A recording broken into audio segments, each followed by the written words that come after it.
Prevention is better than cure. যদি প্রিভেন্টই করা যায়, প্লাস্টিককে যদি বন্ধ করে দেওয়া যায়, তাহলে আমাদের পলিউশন বা ওয়েস্ট ডিসপোজালের ব্যাপারটা কিছুটা হাতের মধ্যে আসে। দায়িত্ব নিয়ে দুর্নীতির বিরুদ্ধে আপোষহীন মনোভাব স্পষ্ট করে দিলেন রাজ্যের নতুন পুর ও নগর উন্নয়ন মন্ত্রী অগ্নিমিত্রা পল।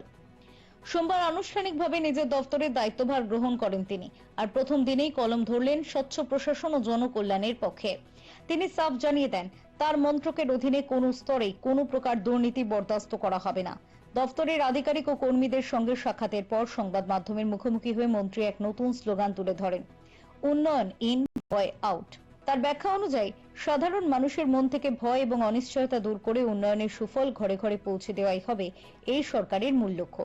বিশেষ করে পুরসভা এলাকার পরিষেবাগুলিকে আরো স্বচ্ছ ও গতিশীল করার ইঙ্গিত দেন তিনি। প্রশাসনিক কাজের পাশাপাশি সামাজিক ও পরিবেশগত সমস্যার দিকেও নজর দিয়েছেন নতুন মন্ত্রী। বর্তমান সময়ের অন্যতম বড় অভিশাপ প্লাস্টিক দূষণ রোধে সরকার যে বিশেষ পরিকল্পনা করছে তা তার কথাতেই স্পষ্ট। তিনি জানান, প্লাস্টিক ব্যবহার বন্ধ করার বিষয়ে দ্রুত চিন্তাভাবনা শুরু করবে দফতর। তবে এদিনের বক্তব্যে সবথেকে বেশি গুরুত্ব পেয়েছে নারী সুরক্ষা। অগ্নিমিত্রা পল দৃঢ়তার সঙ্গে জানান, রাজ্যের প্রতিটি নারী যাতে সম্মান ও পূর্ণ নিরাপত্তা পায় তা নিশ্চিত করাই হবে তার অন্যতম প্রধান কাজ। নগর উন্নয়নের পরিকল্পনার সঙ্গে নারী নিরাপত্তাকে এক সুতোয় বেঁধে এক আধুনিক ও নিরাপদ পরিকাঠামো গড়ার প্রতিশ্রুতি দিয়েছেন তিনি। রাজনৈতিক মহলের মতে দায়িত্বের প্রথম দিনেই অগ্নিমিত্রার এই কড়া অবস্থান আগামী দিনে পুর ও নগর উন্নয়ন মন্ত্রকের কাজের ধরনে বড়সড় বদলের ইঙ্গিত দিচ্ছে। এরকম আরো অনেক মিউনিসিপ্যালিটি রয়েছে যেগুলোতে ভোট হয়নি, এবং কিছু কিছু মিউনিসিপ্যালিটি রয়েছে যেগুলো 2026-27 মধ্যে ভোট করতে হবে। আজকে প্রথম দিন একটা ব্রিফ একটা আইডিয়া করতে এসেছিলাম এই দপ্তরের আন্ডারে কি কি আছে, এবং হিউজ স্কোপ মানুষের জন্য কাজ করার।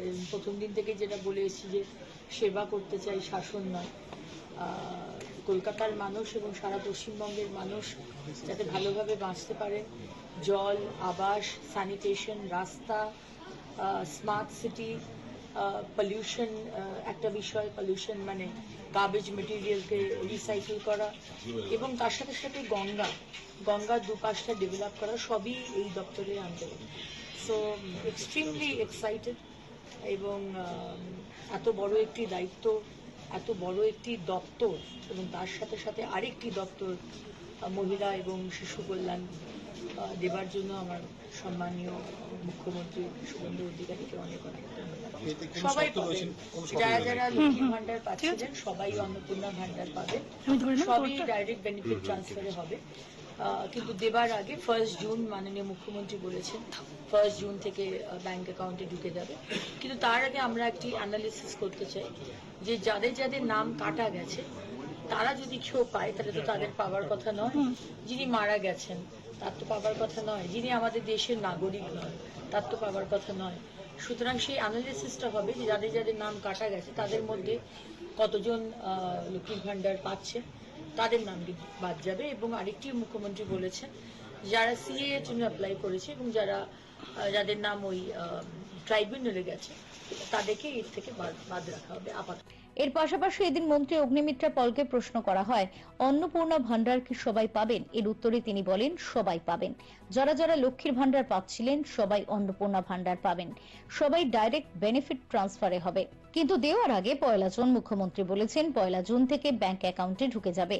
কিন্তু তার আগে আমরা একটা অ্যানালিসিস করতে চাই, যাদের যাদের নাম কাটা গিয়েছে তারা যদি কেউ পান তাহলে তো তাদের পাওয়ার কথা নয়, যিনি মারা গিয়েছেন তার পাওয়ার কথা নয়, যিনি আমাদের দেশের নাগরিক নন তার পাওয়ার কথা নয়। সুতরাং সেই অ্যানালিসিসটা হবে, যাদের যাদের নাম কাটা গিয়েছে তাদের মধ্যে কতজন লক্ষ্মীর ভান্ডার পাচ্ছেন তাদের নাম বাদ যাবে।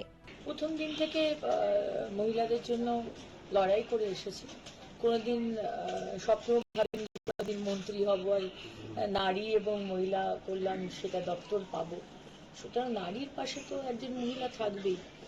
আমি তো আর মমতা ব্যানার্জি নই যে যিনি মুখ্যমন্ত্রী হওয়ার আগে ফেলিনি বসাক এরকম অনেক মহিলাকে নিয়ে তিনি রাইটার্সে গিয়ে আন্দোলন করেছিলেন।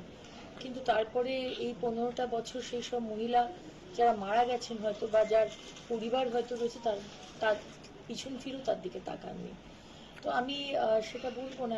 এখন আমরা দেখুন আমাদের কাছে মহিলা সুরক্ষা, মহিলার সম্মান ফার্স্ট প্রায়োরিটি। এবং আমার প্রধানমন্ত্রী যেখানে নরেন্দ্র মোদীজি, যেখানে প্রত্যেকটা মুহূর্তে উনি চান মহিলারা এগিয়ে যান, সেখানে মহিলার উপর অত্যাচার হবে 8 মাসের শিশু থেকে 80 বছরের মহিলা, এটা আমরা টলারেট করব না। Bureau report, channel 10।